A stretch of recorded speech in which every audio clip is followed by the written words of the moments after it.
Okay, we are streamerizing. Oh, that reminds me. I meant to say this before we started streaming. I noticed we have no videos on our Twitch. So, did you want them to be saved? Like if someone goes to the Rogue Support Twitch, there is nothing to watch. So I do it on they're on YouTube. Okay. So they get moved to Yeah, YouTube. because What is the yeah, YouTube because channel? Oh shit. it should be just Rogue support. Well, I think there's another channel called Rogue Support.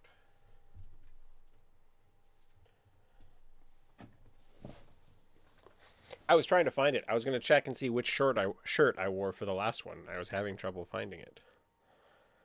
I don't think it was that one. Rogue support podcast. I know I hit the export button. Yeah. It goes on to Rogue support SWSP pod.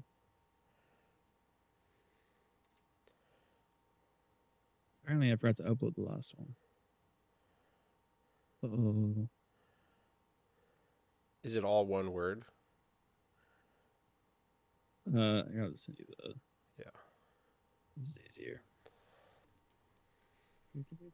Because there is a YouTube show called Rogue Support. I never uploaded the icon either. I'm bad. Can't believe I forgot to put the last episode on there. It's normally I remembered this. It's probably too late too. Because Twitch has the stupid shit where it's like they'll only hold it for 2 weeks unless you're a partner. Yeah. Um, Well, it must be so less than 2 weeks because there wasn't even one on there when I went and just looked, which I guess is.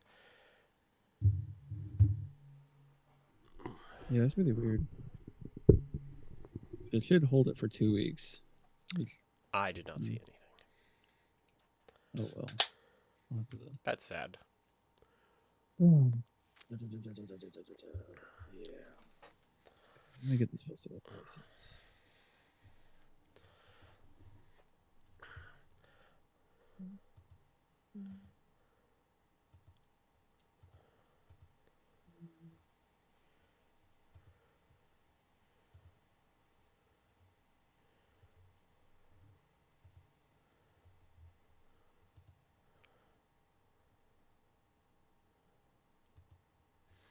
God, I wish I could edit the Twitch thing so I don't have to see the activity feed. I can just see the chat because it just gives me such a small.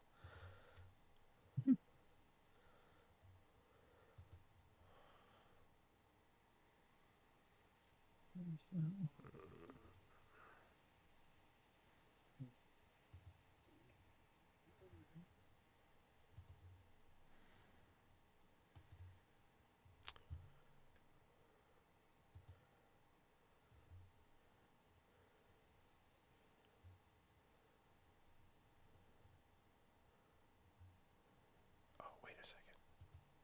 Haha, I figured it out. Boom. I have a real chat window. I have to unlock the layout and then it lets me edit and remove that. So, voila! I can now see more chat. How excellent. There you go. You figured it out. Do we have anybody in yet? Yeah, it says there's 6 people here. Oh, sweet. Well, do we wanna get rolling then? Yeah, let me get Accuser, Winter, Welcome, of guys. course. The usual suspects. The most loyal of loyal. Okay. Sweet. Yeah, we're getting started on time. Yeah, I think I have hope everything you all are ready ready. for this mother gushing because it's been building up for a while. Originally, Diz and I wanted to do this for the last episode, but there was just a lot going on, so we put it off for 2 weeks. But I'm excited. Redback Legion, hello. Mother is good. End of episode. That's all you need. Mother, buy the box. Mother good. Yeah. Okay. Well, do we want to get rolling? Yeah, let's do it. Let's get it going. All right.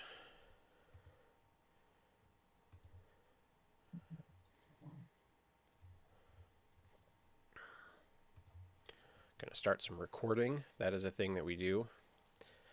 Since Please. Dyzard My lost the video for episode 12, I think I still have it. I have to see. I believe in you. Be the hero that we know you I are. don't. I have to find it.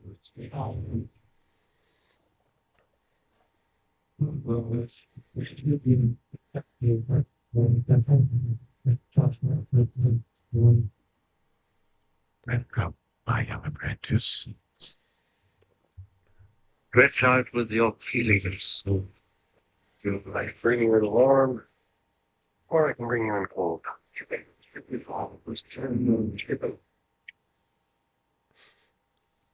Bosk! Oh my god. That was Welcome to not what Rogue I was Support. expecting. Well, I'm sorry, I had to. Welcome to Rogue Support, a Star Wars Shatterpoint podcast. We're your hosts, Dyzard and Omnus. If you enjoy what you're listening to, be sure to leave a review and let us know how we are doing. As well, come and join our Discord. The link will be in the description. Yeah. Welcome back. It's so weird doing these every other week. I ain't gonna lie. It is really kind of weird to bounce back and forth, and sometimes I'm in like different mode. Now I'm like trying to refocus.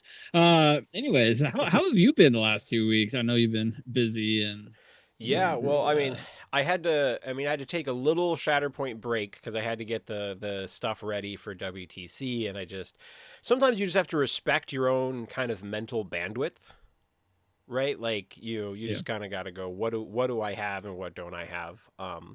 But I was excited. Got kind of assembled all of my stuff again Friday, organized it. And I want to say I should really post a picture of this, but I was like, how am I? I just do not like the way that I've been traveling with terrain. And so I was curious if I could fit my Super Commando base terrain, like what I had painted, if I could fit all of it in the starter set box. And it took 3 or 4 tries, but I got it all to fit in really nicely. And it's such like for anyone who has played Tetris as a child, you will respect what I accomplished because it's like these weird pieces with elevations attached, and somehow I got it to all fit in the box. I was very proud of myself, but brought that stuff to the game store. Got in a game with both like an old friend from War Machine, so that was kind of a demo. But I kind of he's played like fairly competitive War Machine and plays MCP, and so when I said I'm like, hey, I'm trying to play Mother just for like prep for the show, but she's a lot. And he's like, no worry, don't worry about it. I think he regretted that slightly the first time that Mother's signature ability activated. He was like, you didn't say all of this was going to happen, like because I mentioned her active like doing stuff during his turn, but I didn't like get to the point of saying like she may just push you off the point during your activation. But I think he was more in jest. But then I also got to play a game with Donovan, who is a listener of the show. So shout out to Donovan. We finally got in a game.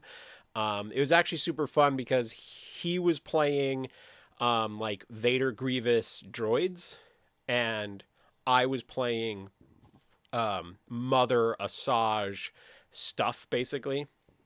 And there was this little discussion at the beginning of who gets to be the dark side of the token, and who's going to be the blue and gold side. And I was like, I'm going to be dark side, but if you beat me, I'll submit, and you can be dark side the next time we play. That's the way to do it. Yeah, that is the way. Yeah, I've been still lazy with painting. I have been just not. I need to get new paint. That's really what I need to do. And just cranking out more games with Mother. I've finally just given up on playing Cat a whole lot and just went straight back to Mother Mall because Mother Mall is where my home is apparently, and that's just where I succeed. I specifically didn't play Mother Mall because I know that you're also playing that. So even though I like it, I wanted to try it with Asajj to see what I would think. Just so we are not just talking about all games that are Mother and Mall together. I've done a couple of Mother Vader, so that's interesting. And that's about as far as my extent goes. I want to try that too. That's on my list. it's fun. It makes the vodka work better. That's about it. Other than that, I am drinking Legend Brewing Hazy Days IPA. It's got a unicorn on it. Oh, It's pretty cool. I think I've It's drank this one fancy. on the show What you before, got? but the Mastodon Imperial Macedon. Cold Yeah, I like IPA. that can. I like that can a lot. Let's Um, see. Patrons, thank you people for being our patrons and supporting us as a show and continuing to do so and keeping our Discord server um just going and keeping strong. And if you would be interested in becoming a patron of the show, we do bonus episodes and have secret squirrel channels where we talk about uh people, I guess. uh And I appreciate a lot. Honestly, it's a lot of the. I mean, there are some very dedicated listeners that are not patrons, and respect across the board.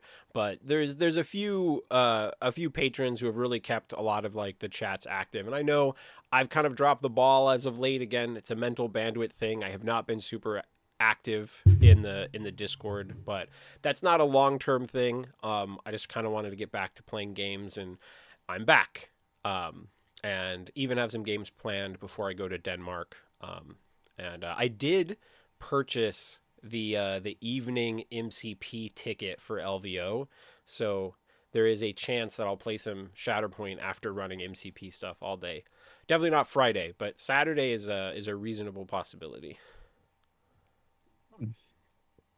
All right. And then Chamber of Judgment. Now, I put this and I realized, I think we talked about this actually already. The out of activation attacks. Did we talk about that one before? We talked a little more about out of activation movement. We didn't so much talk about the attack portion. Okay. Okay, this is fine then. Yeah. What do you okay, I guess my biggest thing is how do you feel about these? Are they too strong? Is there something that like might be something to look for on future characters that come out? Like this character can do an extra attack, they're immediately an A plus, or is it something that's like Well, subjective? I think we've all tried Ahsoka, right? And how often she gets her signature actually ends up yielding an attack because it has to be a range 2 melee attack is a whole lot more Yeah. difficult. And so like I think just having it doesn't like automatically make you strong, right? But we're going to talk about Mother, and so I'm not going to go into her first, but I'm just going to talk about Django. His thing isn't like a normal attack, but for example, in my game against Donovan, um he activates Vader, and I specifically I knew that I wasn't going to wound Vader on Fett's activation, but I got a couple of damage on him. I can't remember if he was at 6 or 5 left, but I shot him and I got like 2 or 3 damage in, and I got him to the point where it was within 3 damage of wounding him. And I was like, okay, that's a totally reasonable. That's like 50-50 if Vader activates, I can take away his activation with one force. And on that roll, Fett gets 2 successes and leaves Vader at 1. Oh boy. But Vader then couldn't use his signature ability because it would automatically wound himself. So he just had to roll normal dice, and that left Django on 1. And then when Vader had to activate normally, Fett takes away his activation. So it actually ended up kind of working out where even though I whiffed the first one, I think whiffing that was actually better because it sort of nerfed that activation and then allowed me to take away the next one. And Yeah. so I think that was better than just taking away the first one and then letting the second one be full power. And so it kind of like the dice kind of just working to my benefit. But like that's another example of an attack out of activation, and it's really significant when you like because every activation is so important. And when you like to mess up your opponent's activation, that's pretty legit. Yeah. I think it's huge. Anytime a character has like we look at Django, we look at Mother, Ahsoka. Is there anybody else that can attack out of activation? Droids. Droids are huge. Um Yeah, they can attack during their like allies' turns, which is impactful, right? Like we're talking about Mother a lot in this yeah. episode. It's really frustrating when like Kraken is activating, right? But then the person who wounds your character is the fucking battle droid who's not on the point anyway, or might be fucking wounded so it doesn't matter, and like that's the person that you're attacking, right? Like that's kind of Yeah, annoying. And so you like just the ability to manipulate that can also like mess with Mother's ability to do that activation. And it's just kind of funny when you're like have these turns where there's like 3 attacks that happen all in the same turn. and then Vader and Maul also have their clapback. But I think these attacks are just huge when you really look at it and try to like evaluate a character and what they can output. And I think the ones that are most impactful are the ones that are like during your opponent's turn. So like Yeah. the clapbacks between Vader and Maul, Mother's is huge because it could stop your opponent from getting a point. Because the biggest thing we got to think about when it comes to these out of activation attacks is they're stopping your opponent from scoring, like you had mentioned, and it's going to really it could put your opponent where like, okay, here's my swing turn. I wound somebody. I'm supposed to be up 2 now, and then all of a sudden they're only up 1, if maybe 0. Like they just don't move at all because they couldn't take the point. Because Mother goes in and just says, "No, good luck." Well, Kick yeah, and rocks. like we know that Vader Grievous is very popular, maybe even the most popular combo in the game right now. And both of them are a little fragile defensively, right? Like Vader's got a fair amount of health, but he also goes through it. And just having Mother like do 2, 3, 4 damage or something during their own activation just suddenly puts them like when Vader goes from 13 to 7 in one activation because he deals himself 2 damage and then takes like 3 or 4 from Mother. Suddenly you're like, wow, actually this guy's pretty easy to wound now. Um, Mm-hmm. so I think it would be something where you wouldn't want too much of it in the game, but right now it feels really interesting and flavorful and kind of like having that like, will you step on this rake? Yes, Mother will happily dark force this rake into your face. Well, what I'm curious about is how much is going to be too much? Because if we all of a sudden we have Mother who has it, we have, let's just say another character comes out as a secondary that has it, and then all of a sudden a support randomly has it. I think at that point when you can have a whole entire team that's doing, I'm going to attack you on your turn. I hope we don't get to that point because I feel like that could actually be rather bad Yeah. and just well, arguably NPE for the game. So hopefully we don't get to there, but conjecture. Yeah, but I think at the same time, I mean, because there is just because this game isn't focused around attrition, like Vader makes it focused around attrition because he's so good at Yeah. it, but you don't have to play that way, right? Like Hmm. you could even play it like even Vader has a more pushy stance, right? Like you if you were playing a list, you could make the list kind of designed in a way where if you play against say Mother Ahsoka, right? You could have the list designed in such a way where you can switch to a more pushy focused team. Like lots of the characters that you want to take anyway can push. So you can go, "Oh, I'm not going to try to wound people." Or you can choose not to wound people. You can stop on your tree at any point in time. I really can't wait until we get to that point of the game of where we see people branching out from like the attrition focus. 'Cause I do feel like that's really where a majority of players are sitting at right now because I don't think they have quite the tools to go into a control style or anything like that. But I I think really can't wait until we see that control style. I think more of the game is actually a little bit of the control style, but people are naturally going to favor the attrition style. People like to roll dice, they like to murder stuff. And Vader's one Yeah. of the most popular characters in the game. So it'll always be popular if it's good. And even if it's not good, it'll probably still be popular. Um, Agree. so this prompted a thought. What do you think of the idea of playing Ahsoka and Mother as a combo?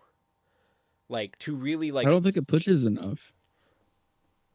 well, I mean, I tried it early on. I tried it early on, and I constantly just felt like it didn't push enough. Like I was able to stop my opponent from taking stuff back, but the issue was I never got it to begin with because I wasn't able to really hmm. have any aggression at all. And I think Mother pairs really well with a primary who wants aggression and not passively does stuff. What do you?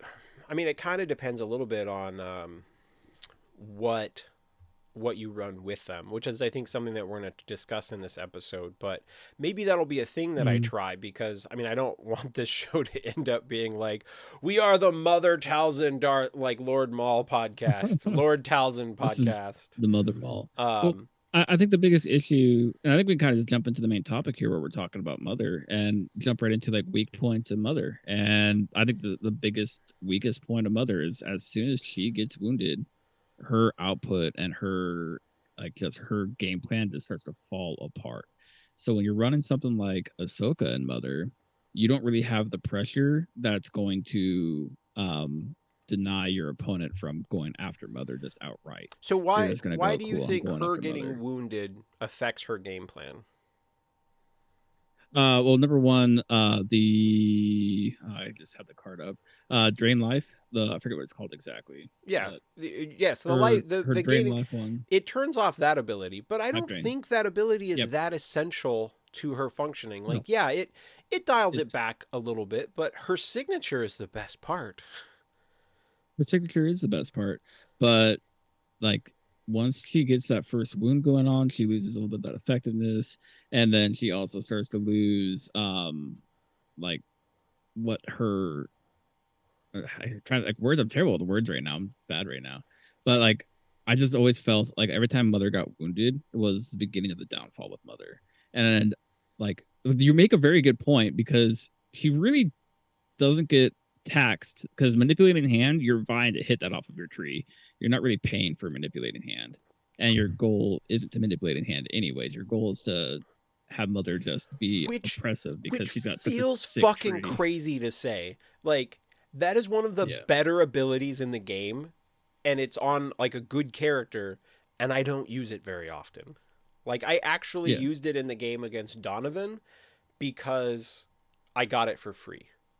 Because I had a turn where she needed to do something and it was going to be in melee, and I wanted to get damage through, and then she just got it. And so I used manipulating hand to like send, OB2 off into no man's land. Yeah. Wasn't even on a point. Didn't affect scoring. I was just trying to make things awkward since I had the free power anyway.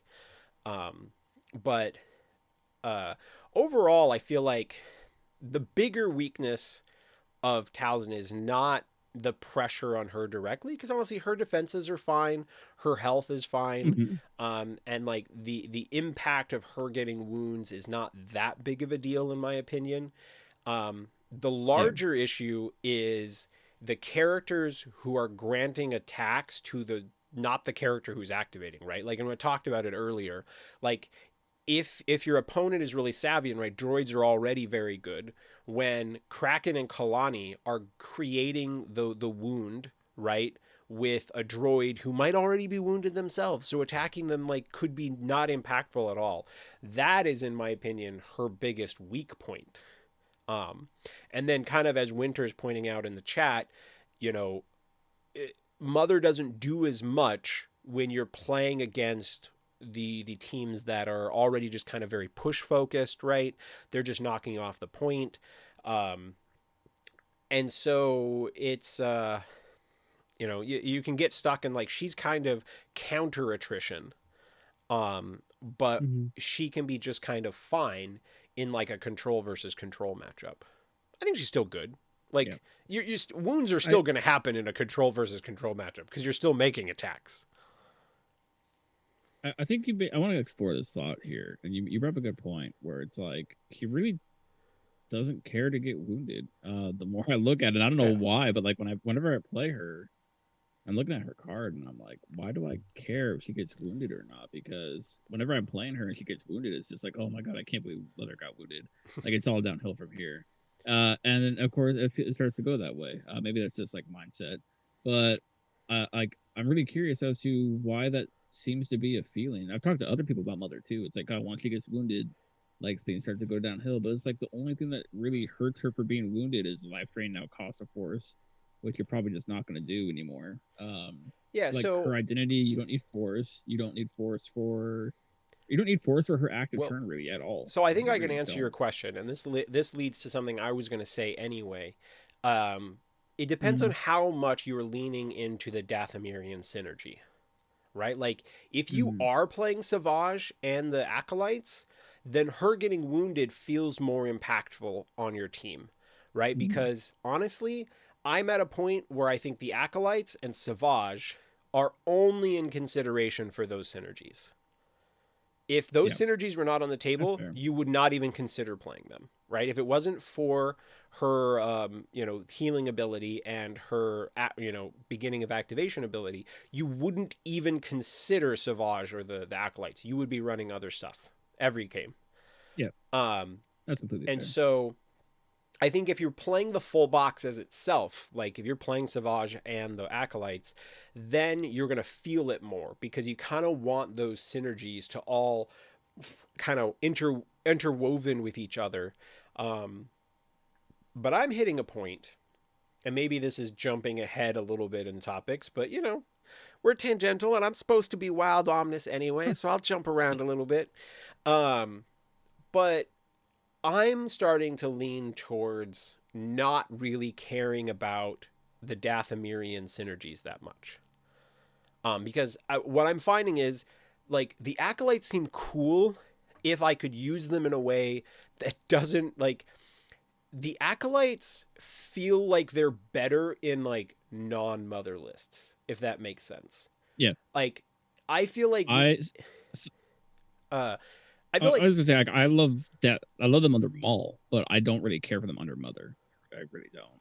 yeah, and like if I were playing like a Maul Asajj list, I think I like the acolytes more, where you Mm-hmm. you potentially are going to be being a little bit more aggressive with your primaries, and then they get to like support them, and the acolytes are kind of taking the little further back position, where I find that that's where Mother usually wants to be. And what I love playing Mother is that I almost always want my supports to go hit the middle of the board. You remember when we first started playing and we were like, holy shit, you can activate a support unit and send them off to two different points, and then you're like, and I score two different points with one activation, and you're like, holy shit, supports are broken. And then you play a few more games and you're like, this just gets my supports killed. I need to not do that. But with Mother, I will almost always make that trade. I am much Yeah. more willing to split my supports and be like, I'm going to take more points and I'm going to kind of make you kill them. I'm putting you in a position where you want to kill them, which is what I want you to do anyway. And so, Mm-hmm. and I don't think the acolytes work as well for that role, except for the fact that they're good at dying. Yeah, I love that though. That's my Yeah, favorite part about them is I yeah, send them there to go die, yeah. and They then go die. Mother triggers Um, for days. but I never get like the cool parts of what make the acolytes work, and so that's leaning me towards not playing the acolytes and playing a different support unit, and then just going, okay, I'm just gonna like her early activation ability is just gonna move my other primary. I'm gonna play like Asajj or Maul, and then she gets to Mm. move that unit. And that's cool, and that's like not a big deal. It's not like the end of the world either way if that's not a super impactful ability. And then I'll use like the rest of her kit, and she gets to kind of heal herself as she attacks people until she gets wounded or whatever. So that's where I'm leaning with her. Where are you at with the Dathomirian synergies? I see. I favor the Dathomirian synergies. I love the life drain because it just keeps people going. Like it keeps, like ever since I started playing Mother Maul, like Maul just doesn't die, and if he does die, it's because I have somebody like Vader pumping his dice and throwing 13 damage Yeah. into him at once. So it's like, well, that's not going to help. Um, so I love the Dathomirian synergy. Accuser points out in the chat here the value under Talzin is her being able to reposition an acolyte to expose whatever she's going to blast, and I absolutely agree. Like I love running Talzin with a lot of Dathomirians. Like this is like where I like Savage. Sometimes if I'm running something else to pump Savage up as well, because that obscuring shadow ability to be able to say, "Hey, Dathomirian, you're gonna dash," It's great. Like it's great to just be able to get somebody back onto a point. It's great to be able to get somebody into position, get the acolytes there to get the expose off. It's great to put Maul into a spot to be super annoying. Like it's just such a cool ability because there's no range on it. She's just like, hey, you're Dathomirian, you're moving. I love this ability with the bounty hunters. Like with Payday, like this ability is so cool with Payday. Because now if I'm running, let's say, Mother with CAD, and I have the bounty hunter box with it, like they're just everybody's like, and I'm gonna make Aura move now and get into You've lost me. position. Oh, okay, the movement is better. I thought you were trying to say you're like we were just talking about how it's not really worth the force to activate the healing, and then I Oh thought no you were no about no to say you're like I'm no gonna Payday for heals. no Okay. no no no. You payday for obscuring shadows, and that's actually really really good. And that's where like playing Mother with CAD, or at least the bounty hunters, is really good. I really like playing the bounty hunter supports under Mother. Actually, they're probably my favorite supports to run with her. I can see that. Yeah, Um, that I think the bounty hunter supports are my favorite part of the CAD box if I were going to buy it. But I can and see then the Accuser also, as I say, Accuser also says Payday on Aura is also sick. Exposing her sniper shot, getting movement is solid. Like being able to Payday Aura to be Dathomirian, and then the acolytes are now exposing their target. Like the bounty hunters getting Dathomirian is actually really really big, and I love leaning into the synergies that Dathomirian is bringing to the table between obscuring shadows, the acolytes expose. I think it's really yeah. it. I But think yeah, fundamentally for me it's that I don't if I want to build around a mother focused plan, I don't feel like I get to play the acolytes in a way that I ever get the expose. They're yeah, almost always wounded beforehand, and then how often am I willing to spend a force for expose gets a little bit less. Maybe with the new struggle pack, right, with the more yeah. circular shape that they showed, that might make me consider the acolytes a bit more in that sort of setting, but we'll have to see.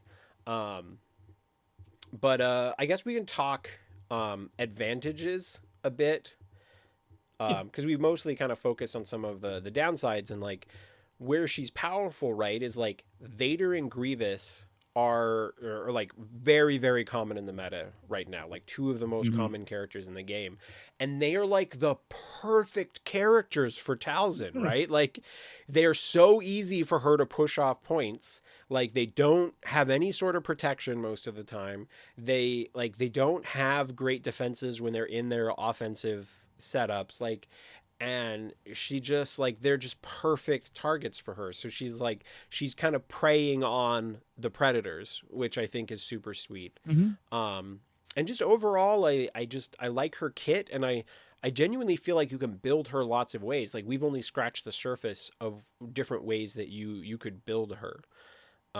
What do you think are the mother advantages, the mother of all advantages? The mother of all advantages. I think the biggest one is, as we have stated, and as you just stated, attrition will always be around, which means mother will always be around, and mother will always be a viable option because people like to kill things, and that alone makes mother just instantly like if you're looking at Premiere, I'm probably always going to have Mother in one of my four just because of that aspect alone. And if I go into somebody who I know they have a attrition heavy play style, then I'm dropping Mother into them, and I know it's going to be like, I'm going to have a good edge on that matchup. But if we talk about other things to go along with it, she's got sick expertise. Like we talk about expertise being super important on Yeah. things, but man, her stance cards are just insane. Great Mother having a double shove doing 3 damage on 2 when she's got a crit hit for 1 expertise on her range attack. Like what? Like she just lays the hammer down, and like her defensive expertise ain't no slouch either. Rolling 7 dice on range, 3 expertise, getting block crit to a hit. It's super good. Like I love her stance cards. Like she just like she is an output machine. Yeah, you're surprised at how much she can get out of a 5 dice attack. Um, Mm-hmm. I'm, I think building mother like strike teams is really interesting, right? Like we obviously both like the Darth Maul mother combination, right? It naturally works really well. Um, Maul is a great fit. You can really kind of build whatever you want under them. Um, I will say in my games with Asajj, um, I was trying to play Fifth Brother because I was trying to take a break from just playing all Mandos. And I Yeah, do think that if I was going to play Mother Asajj more, which I probably will, I don't think I want to play Brother. I I that's was fair. out of force a lot of the time, and I had 2 points where if I had one more force, I could have just won struggle 2, and Hmm. I was really force strained, um and so and then like brother just kind of complicated that, and so that's where I definitely think I would change it up and probably put some sort of like Mandalorian package in there, or I think a droid package could probably work too. Like just have a Saj run like Kraken and B2s would work. I think, Bow and Super Commandos would work. Um, all of those things. But I saw someone mention actually in our Discord the concept of running Lumi and Mother, which I think is really interesting and is something I would like to try. I got to figure out Hmm. what I would put in as my, because I would want one Dathomirian in there, right? And the question is does that mean I run the Acolyte still? Maybe. Or am I willing to play Savage as one of my secondaries to just kind of have this tanky secondary that I can kind of move around a little bit with her activations? Like that could be a thing. I don't know. What do you think about the Lumi I Mother combo? I feel like I don't. I like Savage there. I think just because of the fact that you have the chess pieces moving around, like you have Lumi's identity, and you're just going to be able to be in more control of what Savage is doing, and you're using more Savage as more of a I'm going to move this here, and you're not going to be able to do anything about it, and good luck. And like, he's less of a beat stick, but I see it being like you're just moving him around. I don't really know if I like the acolytes here, except for the fact that you have a lot of triggers that are probably gonna be popping off like crazy. Lumi's trigger being able to pop whenever somebody gets wounded, plus Mother being able to pop when somebody gets wounded. And the acolytes, they die, like they really do. I ain't gonna try to lie to Yeah. anybody. Like they're good, but man, they just go down like nobody's business. Accuser in the chat says Lumi, Aura, Arfs, Talzin, Django, and Acolytes is pretty good. I can see that. I was playing Django under Talzin. I tried it both ways. I tried Django under Talzin and Obi under Talzin, both of which I thought were very interesting options and had advantages. I'm not sure which I prefer. Um, I will go back to another reason I don't like the Fifth Brother is like with Grievous being super popular. I think bringing another Force user that Grievous gets to refresh Force off of um, ends up being a mistake. So maybe he's more interesting in the Premiere format, but I think I would be personally Hmm. veering away from that, even though I think he's a really solid character. And he certainly has had like really great activations for me. But I think I want to hit another strength that I have for Mother, and I sure. think it's her adaptability. Because Mother, especially early game, depending on when you draw her, really dictates on what you're doing with the rest of your pieces. If I draw Mother early, a lot of times I'll just move her up, and then that's when I'm gonna take my acolytes and just sacrifice them. So my Mother gets like an out, like Mother gets like another half of an activation after that to be able to do something. Um, but being able to use Mother in a way to be adaptable depending on when you draw her in the deck. And I love that about her because there's a lot of times early on where I play her and I draw her early, like, man, this sucks. I can't do anything with Mother. But then it's like you start looking at it like I'm gonna go ahead and put her in position. And then I'm gonna use the rest of my team to basically bait a wound. And then Mother all of a sudden is now gonna be contesting something, attacking somebody, saving a point, or taking a point. And it works, or you draw her late and she just goes ham on somebody and it just dominates. So I love the fact that she's super adaptable on and not super reliant on her effectiveness due to where she's drawn on the deck. I'm going to counter that a little bit with I do think you have to be mindful when you're building a Mother strike team because I don't really like playing her with any other characters that I don't want to activate first. Um, and I want to try Vader with her to see how that goes, but that would obviously have that problem where if you like draw Mother first and you're like reserve, get Vader, like, and that's your first activation of the game, that could suck. And I like to avoid those situations whenever possible. So I really try to build it in such a way where my other 5 slots can all activate first. So I never risk, and that's kind of like Magna Guard are amazing, but I don't want to be in a position where draw Magna Guard first. They can't get to any of the middle points, so I reserve them and then get Mother, right? And so Mm-hmm.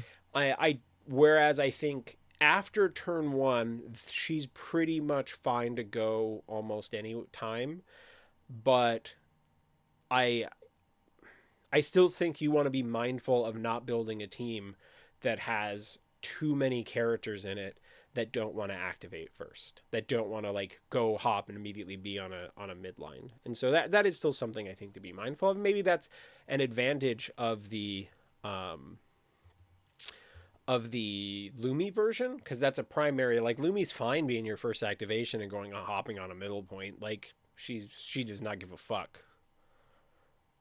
Yeah, that's fair. Let's go ahead and move into what are you trying to actually do with her as a character in the game? Like, what is your goal with Mother?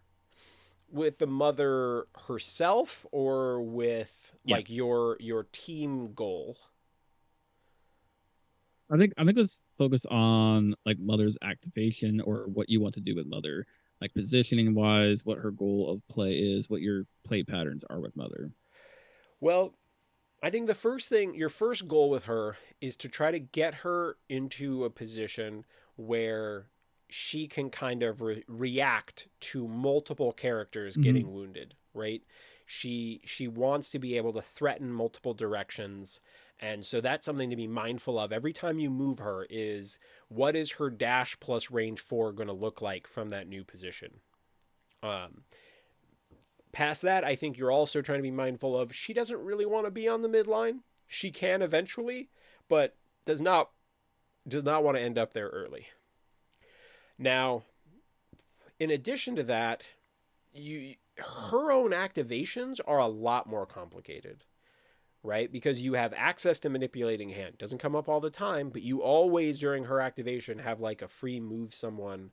Oh wait, not free, right? But I'm just mean like a guaranteed. Um, and then also knowing when to switch to her melee card is also really interesting. Like at the beginning, I was kind of like both are super valid. And then as I played her more, I was like 99% on her ranged side because I just always wanted the Yeah. pushes.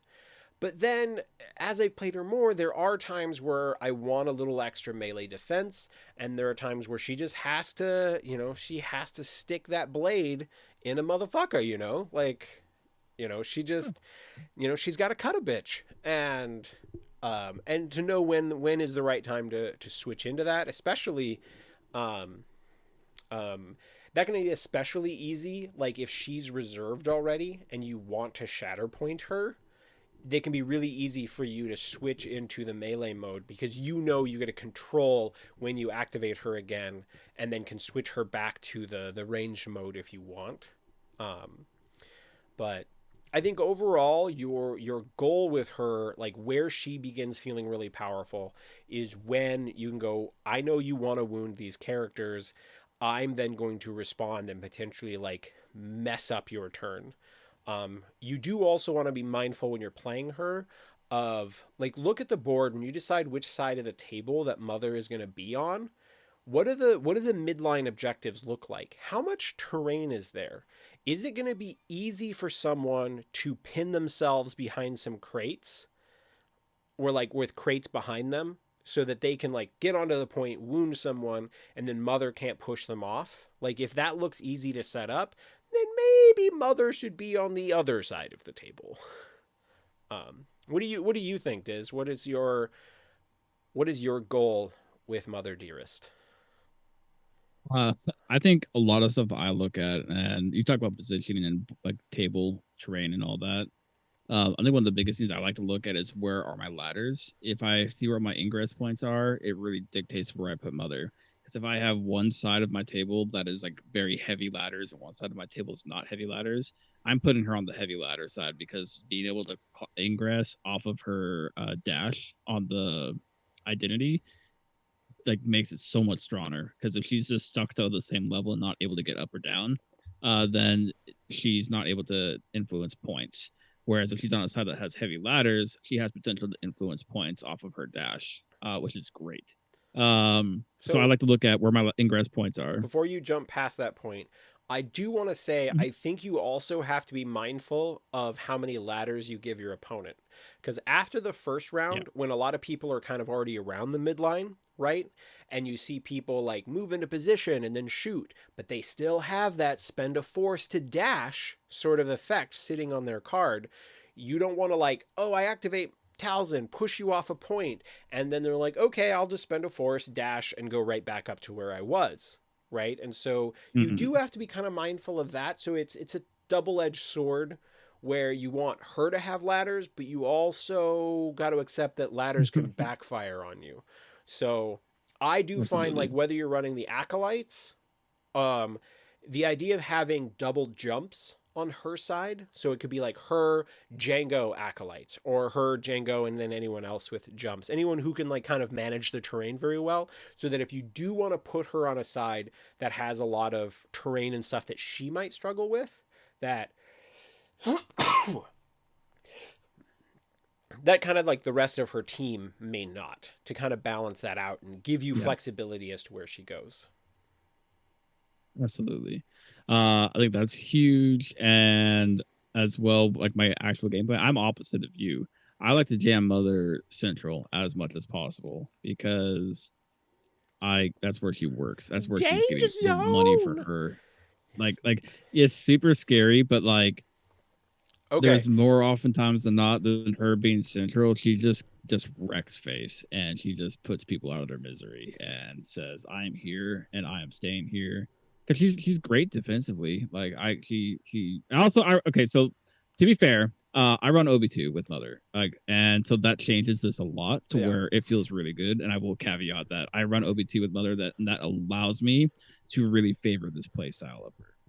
So I will agree with you to an extent that like getting her into a somewhat central position where she can, because every time you play struggle one, right, all three across the middle are active, right? And so if she can Yeah. end up somewhat centrally where she can threaten all 3 points, that's fucking great. And so if you can build a team that manages that, but you also just like live in the mosh pit. And so if I am Yeah. wild Omnus, you are danger zone Dyzard, where Mhm. you want to be in the danger zone. You are high risk, high reward, mosh pit loving Dyzard. So it's the wild Omnus and danger zone Dyzard show going forward. Pretty much.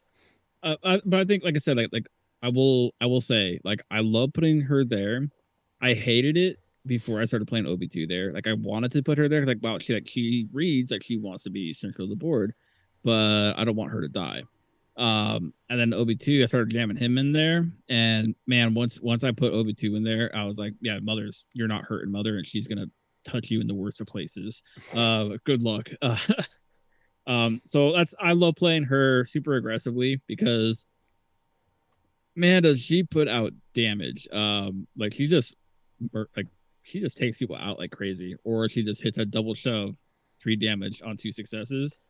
But when she's rolling 7 dice on her range attack, it's huge, and Well, I she think more often than not can set herself up. the thing that makes her feel so brutal is that she's never attacking people at full health. She's always made a 5 dice attack on them and softened them up by 2 to 4 points, right? Like she's Yeah, always attacking people who have like 5, 6, 7 health left, right? And so it's just a different. The math for her is just different. yeah. And I think because when she first came out, I remember we looked at her and we were like, wow, she is not mobile. And compared to everybody else that's a primary right now, she is like woof. And then we started playing her, and it was like, okay, dude, mother is legit. Like, play mother. Like, and then it's basically been on repeat ever since. Like she's her mobility almost doesn't matter. So if you haven't played mother yet and you're scared to play her because she doesn't look as mobile, just play her, because like, man, she gets up there without even trying. Hey, I was a 100% victim of this, right? If you go back and you look through the Discord, how many times did I say I have concerns about her not being able to move herself, right? And And then you bought almost her the every weekend she came time, out. every single time I said that, you were like, Omnus, don't worry. It doesn't actually matter that much. And I was waiting for her to come out, so I hadn't played her yet.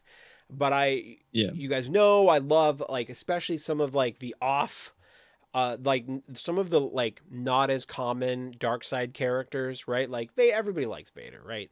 But I really often like dig some of like the cool offshoots, and like Talzin fits into that for me like a T. Like, just not as popular of a character, but still just this cool dark side. I love it. And so I really was like hoping that I was going to love her, but I had concerns. And Dyzard, you were always like, Omnus, trust me, you're gonna like this character. Just give her a chance.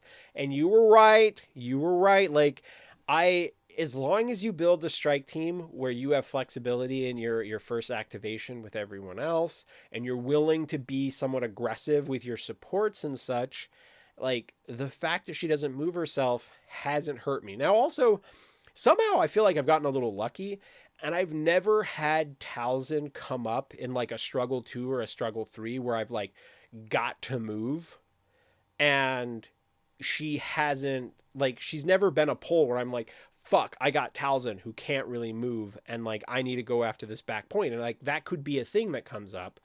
And I think, like, if there's a listener, or there's someone in chat right now or something, and you're like, man, this motherfucker is just screwing me with Talzin, like, it's so painful. Like, what do I do? Danger Zone, Dyzard, Wild Omnus. Tell me, how do I deal with her? I think one of the things, if I was playing against her, which I haven't done yet, I haven't had anyone play Talzin against me. But one of the things I'd be very mindful of when I choose struggle 2 and I choose struggle 3 is, can I choose positioning that fucks her over? Right? Like, can Mhm.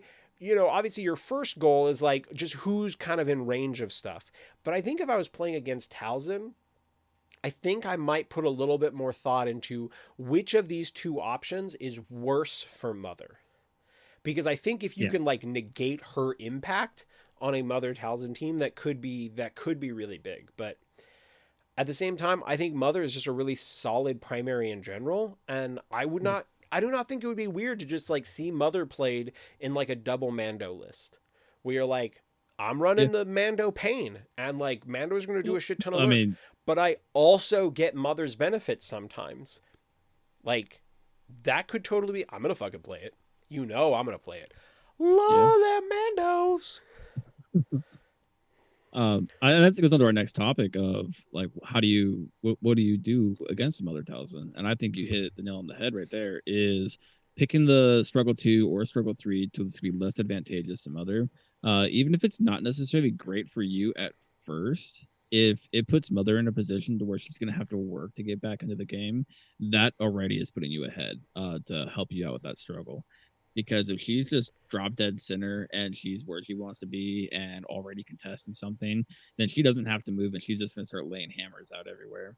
Like, the other big thing to her is control her. If you can have somebody like a Saj or Barris, just do that force push and just send her to Africa, then like she is immediately, like, her identity is now only getting her a dash to get back into the game. She's not gonna get that free attack.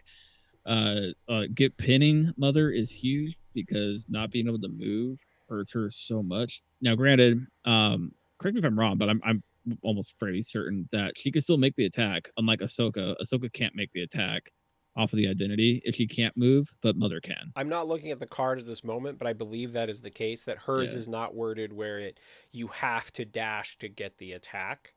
I will yeah, say this is one advantage of the acolyte version, where I have had games where I was playing acolytes where, like, I think Mother got like she got strained and pinned. And then what I did was I Mm-hmm. shot with the acolytes, and then they each like replenished and removed a status effect from Mother to free Yeah, up because they all her. heal like Yeah, crazy. because they're like, bam, take one, get a free replenish. I would say Like, though, like that's huge. But if you can send her away, make her not relevant by pinning her.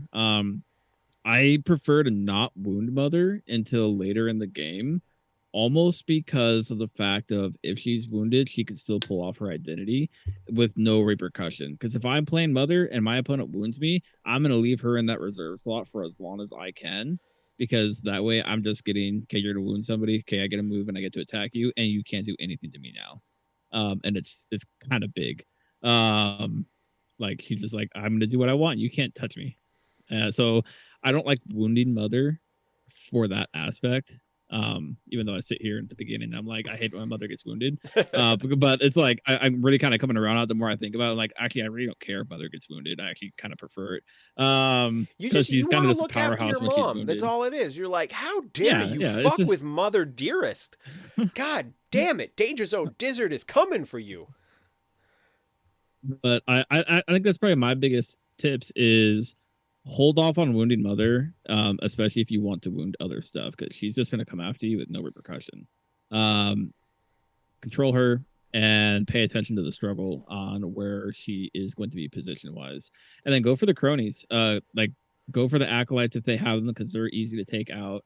Go for all these other characters that are going to be the workers because Mother does stuff, but I wouldn't classify her as a worker. Whereas like the acolytes could be a worker, Maul's a worker. All these characters that are actually actively doing stuff and doing a lot of things. Um, I still think Mother she's a doesn't worker. necessarily,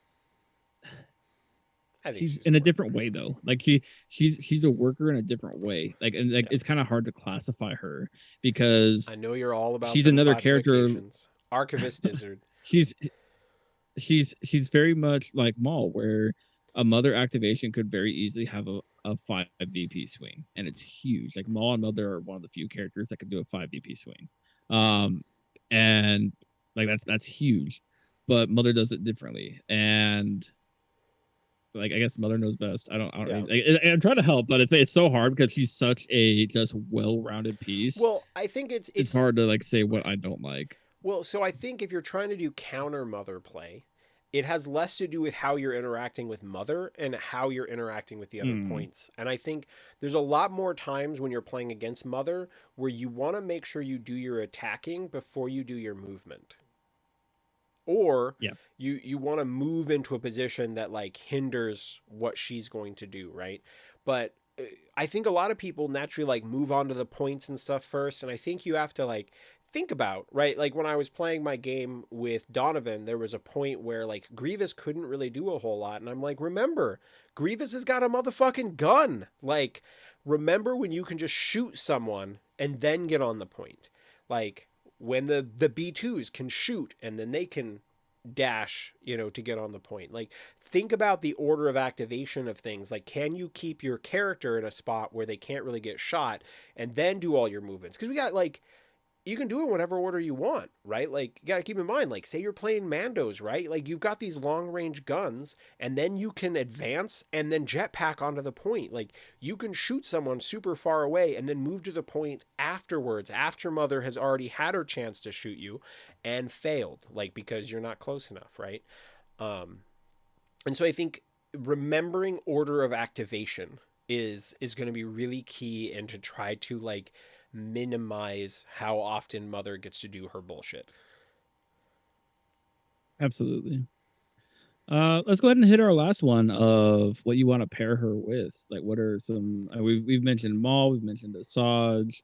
I've mentioned Vader. I love her with Vader, to be completely honest, which seems kind of odd, but like I also love putting her up in the middle. So like putting her with Vader is insane, and it also makes Savage even more relevant because Savage under Vader is nuts.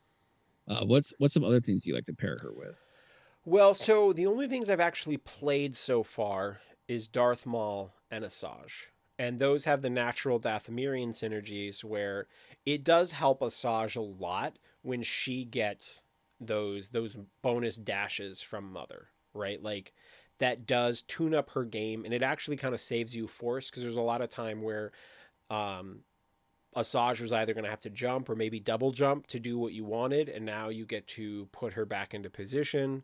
Um, so I think obviously both Darth Maul and Asajj are kind of natural fits. I like the concept of Vader with her because I would like to try her playing Seven Force. And the more I think about it, the more I think the best character for that is probably Vader. Mhm. I don't think that. I mean, maybe there's an Anakin build in there. Maybe I'd have to think about that one more. Um, but I think playing some of these, I think again because you don't really have to lean into the Dathomirian synergy, and I think you can embrace that like Mother is just a good character anyway. Um, I think obviously you can just play a lot of the best secondaries in the game, right? Like you can play OB2, you can play Mhm. Django, you can play the Mando secondaries, you can play almost anything there. Um, but I do think like what stops you from playing more um even like Republic stuff with her, right? Like could you do a Nothing. Yeah, Plo nothing. Koon and her, right? Like there's a lot of interesting synergies that you just play around, not like keyword synergies. Accuser pointed out Dooku, and my problem with the Dooku, as much as I love playing Dooku, I like Dooku with Magna Guard, and I don't really want to do Magna Guard with her. Like, it's a little risky. Like, maybe for like some game night stuff, it's fine because what are the odds that you get Dooku and Mother as your first two cards, right? Like, the odds of that happening are not that often. But if you're going to play it a lot, it's going to happen. And I think the game where it happens, it's not going to feel great. Um, is there something where Dooku would play something else? Problem is I don't like B1s. And so then it's like, what else are you running with Dooku? Um, and so that's one that Bounty I hunters. don't think that's for me, but That's I fair. I do Uh, think that as we move past the like you have to play her with a lot of Dathomirian synergies to just thinking of her as a generically strong primary that could slot into a lot of builds. I think Mother's only going to get scarier as people do that. And I think I want to try her and just like pick another primary, play lots of Mandos, like um, and then like slaughter into some other builds. Like I think there's probably a really interesting um like even partial droid, right? Because I think you could do like mhm. a Saj with say Kraken and B2s, and then maybe a Mando package under Talzin. I think that could be really good. Um, so yeah, I think there's a lot of room for what Talzin list can look like, which ends up being my favorite kind of character, where I feel like I have Yeah. lots of options. What about you, Danger Zone Diz? Accuser says it here, and there's a reason why my premiere list has been the same since these characters were really like announced slash released. Um, but I my premiere list has been the same since CAD came out, and that's Vader, CAD, Mother, and Maul. Because I love pairing them all with Mother. I love all pairing them all with each other. And the whole CAD Bane thing, just like Accuser says here, healing, force recovery, bounty hunters, payday, like it's huge. And I think the CAD box actually works really, really good with Mother. I know you don't like CAD that much, Sorry, bounty but hunters wear Mando man, armor. That's just how I feel. that's fair.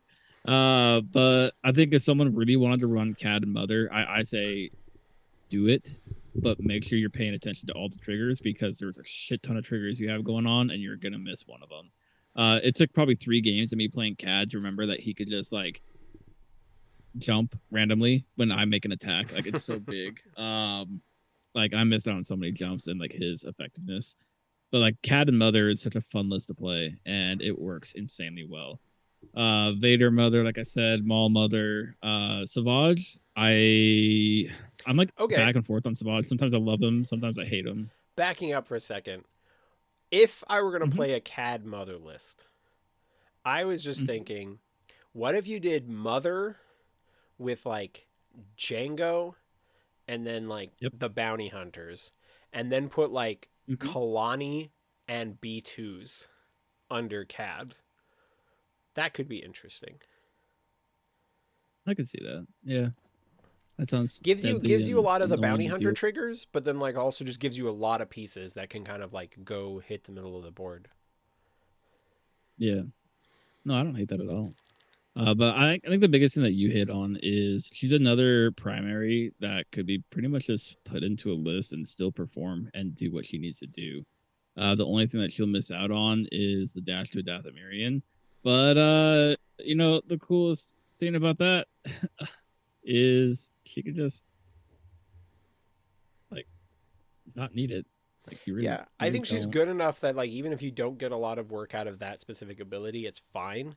But if even if you wanted to do that build, you could still play the acolytes or Savage, like if you Yeah, wanted to. it's too easy. Um, and so there's certainly room to experiment. But I think that we're gonna closing thoughts on Mother. I think that's gonna wrap us up for the Mother discussion. Yeah, I mean, one of the main things that I just want to reiterate is like I keep seeing the discussion happen over and over again. Like, is Vader too good? Like should his thing be range restricted? Like, should like it just seems like it's constantly coming up, and I'm like, I don't feel like Vader is too good. And part of it is like, man, does Mother spank Vader? Like, that is Yeah. like that's a matchup that I will generally happily take. Um, Yeah. and so, yeah, it's just I think what people are going to dislike, not to make this about Vader too much, but I think there may be some times where people are just building lists and going like, here's this kind of like themey thing that I want to do, and it just like Vader shits on it. And they're like, well, how am Yeah. I supposed to continue doing this themey Galactic Republic thing without Vader shitting on it? And like that just may be the world that we live in. You don't. You definitely don't. I Yeah, don't know if it's I'd specifically say Galactic Republic. I was just using them as an example. yeah. Um, but I just think if you are willing to just kind of like play Shatterpoint as opposed to playing a keyword, I think there are really good things that counter Vader, and Mother Talzin's one of them. And it's a fucking cool ass sculpt. Why wouldn't you want to play a Dark Side Sith Witch? It's oh my god. Wild Omnus has spoken. Absolutely. I'd say closing thoughts for me is if you haven't played Mother, just give her a shot. Like she is so much fun to play, and honestly, if anything, if you're having issues beating Mother, play Mother because then you learn what you don't want to be put into you, and then you learn how to put those things into you. But so that's gonna wrap that up. Do you have any asking the council It's questions? addressing the council. I could not believe you called it the wrong name in the show notes. Oh crap! Addressing the council, My bad. Dyzard. Now you're All in right, it's fixed. the Omnis danger Addressing the zone. council. All right, what we Okay. got? Uh, going back to there was one specifically about Mother that I was that was There was a saving. mother one. Yeah. Oh, so it Okay. was from Winter. Is Mother's identity just a better version of Ahsoka's? Yes. Yes, it Yes. is. Yes, absolutely. um, yeah, and that's fine. I feel like Mother should have a better identity than Jedi Knight Ahsoka. Um, Yeah, I don't know if we really need to explain that one. I think it's just a straight yes. I think we talked about it enough to yeah, it was one that like we uh kind of like semi approached before. And yeah. So one from Joey. I don't think we got to doing this one, but it was is Marvel Crisis Protocol versus Shatterpoint checkers versus chess. And Do you want to go first? Because this is your co-host. I hmm, no, but yes, at the same time, like I think there's more intricacies to Shatterpoint. And I think there's more nuances and there's more niche things that you kind of have to pay attention to. And there's just different things happening. I wouldn't say chess and checkers is a good comparison though, because there's still stuff in MCP that's like that.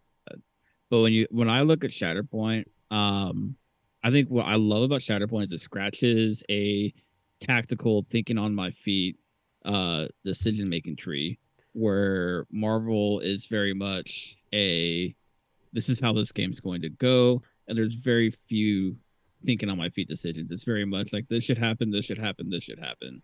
And you could almost look at a game of Marvel and look at the matchups and almost guesstimate what's going to happen in that game. Where Shatterpoint, there's so many randomness elements put into it that you can't do that at all. You can't plan a turn one. You can't plan a turn five.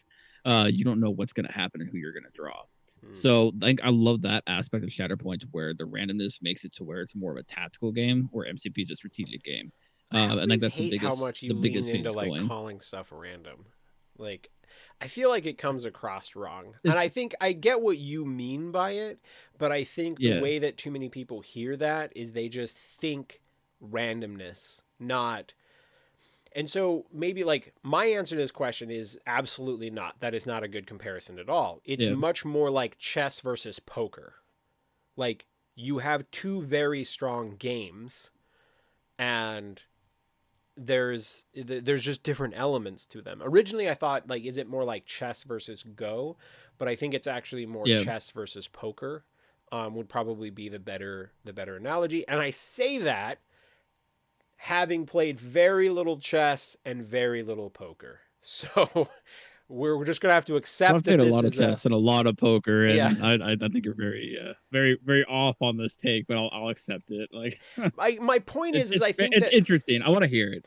I think my I want to point hear it. is that both are very good games, right? And Yeah, um and I think the MCP side of things is the positioning is a whole lot more fucking delicate, right? And like you could make a misplay early on in chess and like you don't know that you've lost yet, but you have. And where I think with depending on which version of poker that you play, there are times that like you are responding a little bit to like what comes up, right? Like, there are a variety of different versions, but like cards get revealed in some versions of poker where suddenly you're like you've been making bets based on what's in your hand and what's showing on the table, and then suddenly a new card is revealed, and that may change the math and like change how you present stuff. And I think there's a little bit more of that happens in Shatterpoint where there's even more adaptation on the fly and you are a little less penalized for exactly how things started, and you have lots of opportunities to kind of like swing things back. But again, I fully accept Omnus knows very little about chess and very little about poker. I play my miniatures games mostly, but my point is I just don't that's think fair. checkers is an I, accurate description of either. yeah, and I agree with that take of that. But I want to hit on this, and you say that MCP is more of the like pinpoint my positioning matters. I'd argue Shatterpoint positioning matters more and by two more because or your decisions matter almost more. I think MCP is more forgiving, where Shatterpoint, if you say I reserve this character and then because I reserved that character, I lost the game. You could very much trace decisions back to points like that, to where you made the wrong decision. I put this character on this point instead of this point, and then that's what cost me the game because I didn't have the foresight to see this. Well, Where MCP, I have a lot more forgiving things going on. my point was more like I don't want this to end in a big discussion of Shatterpoint versus That's MCP, fair. but you can lose MCP in deployment. Like Mm-hmm. you can have deployed someone 1 inch the wrong direction, and like you are losing that game of MCP, barring craziness. And like for the most part in Shatterpoint, like you're just trying to make actively good decisions the whole time. And MCP, man, like you can get totally fucked on like a Yeah, really single play. like Now, obviously, it's like Shatterpoint is also like a really really adapt. They're both very adaptive games, and so we're kind of we're comparing two things that have kind of learned lessons from each other. I don't know, but Yeah. they're neither of them are checkers. Is the larger point. Yeah. I think the biggest thing, and I think the real answer to this question is you really can't compare the two, other than the fact that they're a miniatures game, because they play two completely different ways. They have different mechanics. They have different. Yes, they're by the same company, different IPs, different mechanics, different ways to win the game.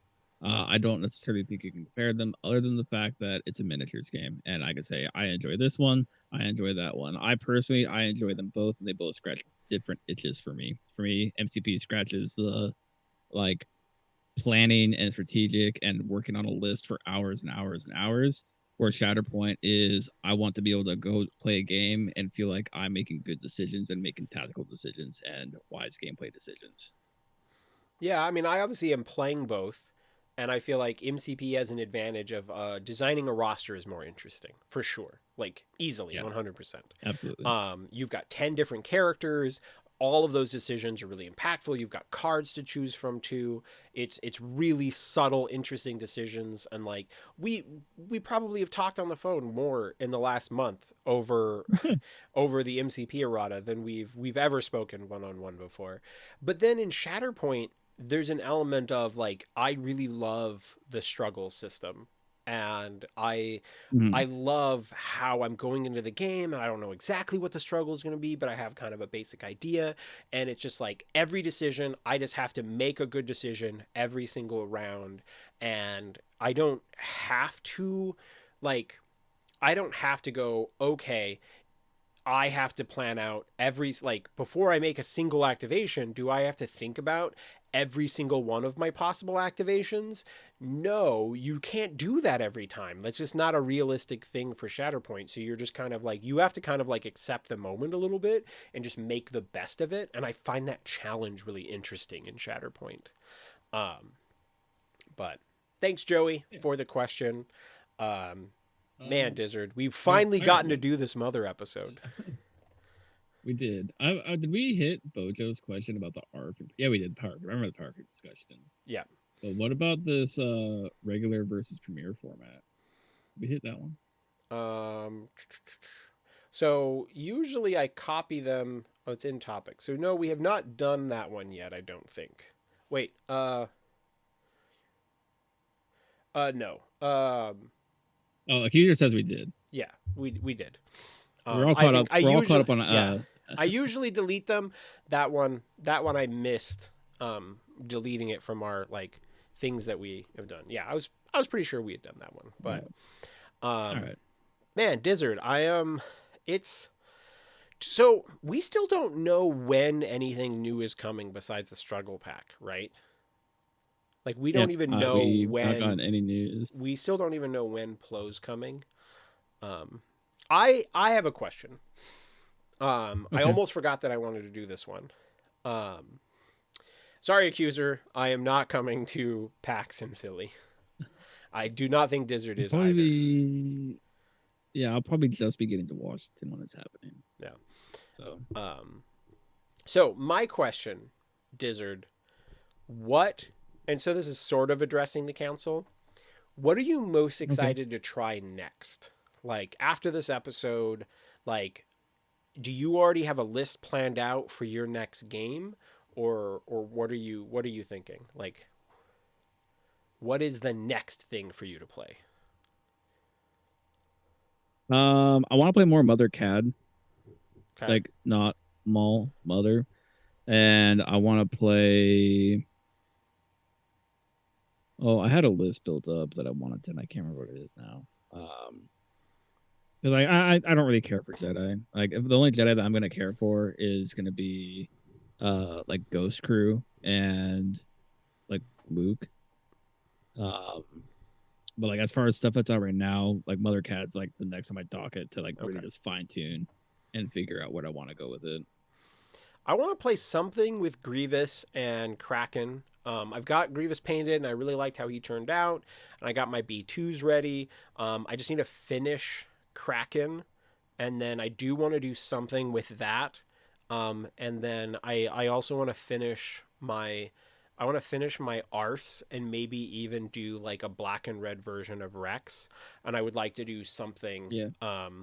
with those in kind of a cool like dark trooper scheme, and then like play something with that. I'm telling you, the coolest thing, and I love it. I love how it turned out. Is you if you're doing to do like the Dark Trooper stuff, go get Nuln Oil gloss, and then just put that over the armor after you put the Oh, base so coats what on I've it, been doing and it is gives it that sheen. I got the Vallejo gloss medium, and so Okay, I've just like been mixing that with my black, and then like after I kind of do a lot of this stuff, and then I will like kind of just like do a glossy black um that's fair. on top of it. But yeah, that And probably I'm yeah. liking that as well. So because that's kind of what I did for Vader, and so I'm gonna kind of like try to do Mm-hmm. some troopers to match. But there's always a lot of people playing Vader right now, so I'm trying not to like just like lean into that. But I would like to. There's a good chance that I'll play some sort of dark troopery thing with Vader. Yeah, I want to try Vader Mother. Like, I want to see what I think Vader of mode is something fun. like that. It's really fun. If you like Vader and you like Mother, put them together, and what do you get? You get a nasty combination because Vader's just like, hey, I'm just gonna kill shit, and like it's honestly my best place that I've felt with Savage. Like Savage actually feels really good there. Yeah, I can see that. Like, it might also be interesting to do General Obi and Mother, because like Mm. Obi can make it so the acolytes keep their hunkers. Because I always get annoyed when the acolytes, when like one droid moves up and engages them, so they lose hunker, and then they're like down 3 dice against the droid that's shooting them. Yeah, Like that always just fucking that irritates me. Like probably I will say, that actually be super interesting. I actively dislike the way that hunker and cover works in Shatterpoint, and it irritates me almost every game. But that is the one thing I think I That's fair. don't like about Shatterpoint. Um, but I think like if I talk about like two of the sculpts that I like the most, like the Mother Talzin sculpt is perfect, and the General Obi-Wan sculpt is perfect. So I do think that would be an interesting thing to try. And then the fact that the clone commandos just die to a swift breeze doesn't matter, because if you push them off, they're dashing back on with scale. But if you kill Yeah, them, Mother kills you. So like I could see. And since we don't have Sam anymore, I someone's like got to it. represent for Obi-Wan. And I think I like Obi-Wan more than you do. I think that's probably fair. Yeah, I Yeah. don't care for Obi. If it So was Qui-Gon Jinn, it's a different story. I'll play the shit out of a Qui-Gon if we ever got him. Obi's cooler than Qui-Gon. That's a lie. That's a fact. All right. Well, are we ready to wrap up Well, things? I think so. I think we're Okay. ready. Well, first off, shout out to the chat. Heavily like Accuser and Winter like are always the boys, right? Like always talking, bringing a lot of love. Um, Accuser, you guys need a third host. Laugh out loud. So much dark side on this pod. Bruh, there's never too much dark side. We should get a third host, but it should be a dark side host. That's what we should go Yeah, you're right. all There can only fucking be two. in. All in on like give in to the hate, you know. So, I guess it's time to end the episode. And I will say the most Great with Star that. Wars thing that you can do is be a little legacy and remind Accuser that the rule of Sith is the rule of one. There is one Sith, and it is all of us. Later, nerds.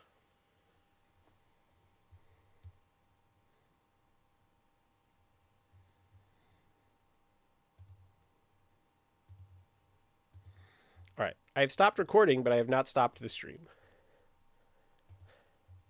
Okay. I do like addressing Winter the says Sith. it's now addressing the Sith Lords, not the castle. Oh, changing it. That's what it is from now on. Yeah. I almost kind of want to like, because, you don't just address the Sith Lords, right? Accuser, I'm glad you represent Begging it. the Sith. Although, keep in mind that, like, when it Begging the comes to Sith. my rule of one, Accuser, I am pro Weirlock. Like, Weirlock greater than Crate any day of the week. If they ever bring Weirlock and his daughter into Shatterpoint, that might be the only thing I ever play again. That's fair. Anyway, like I am okay with us renaming that segment, but I don't think you address the Sith. Like No, it's you beg. Yeah. It's like a request of the Sith, or I'm like I said, I'm on board.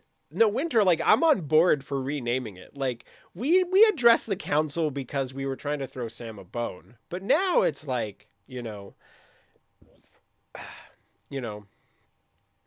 don't know. We'll look Yeah, at some we'll stuff think up. about it. But There might maybe be it's something. But we'll credit you with the inspiration, for sure. Dark Council was the thing. You're not wrong. Yeah.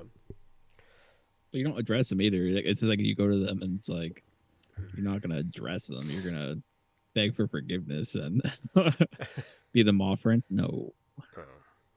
The Moffrins.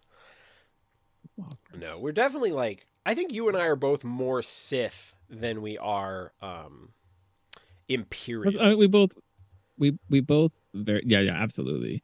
Like, but it's like we both very much disagree. Like if Jedi was a thing, I would be like, this is a dictatorship essentially. Like, I don't know. The Sith are more free in their thinking than dude. The Jedi are a cult for sure. Yeah. Like that's the Sith are that's also a cult, but a different. I would say Jedi are more extremist cults, and Sith is just like. Sith is a dictatorship in a lot of situations. Is it though? Because there's two. If there's a dictatorship, there'll only be one.